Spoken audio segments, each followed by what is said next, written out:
السلام عليكم أصحابتا غالية wadku mahadsantihiin daawashada wadar media haddii tahay booqashada ugu horreysay soo booqato channelka fadlan subscribe saar like-na saar si aad noola socoto waxaan soo wadnaa warar iyo barnaamijyo dheeriya nala soco maanta waxaan inaan soo bandhigno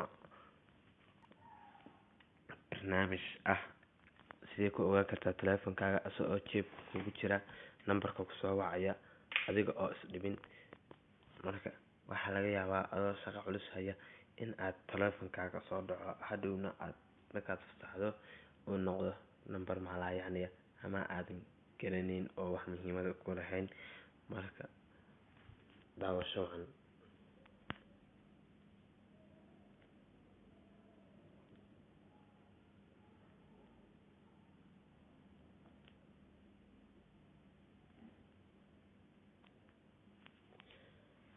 qaaliga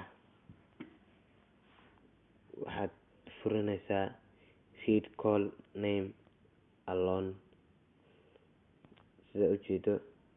waxa dhan uu ku akrinaa hadda aniga way furan tahay hadda sii xir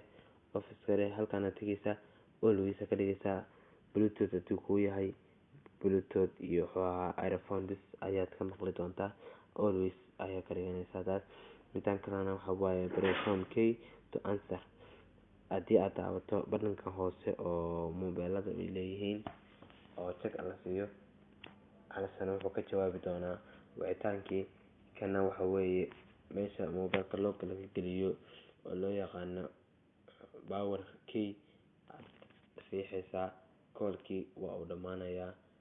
oo isagana aad rabtana waa fura kartaa hadaa rabtana waa diisi kartaa asxaabta qaar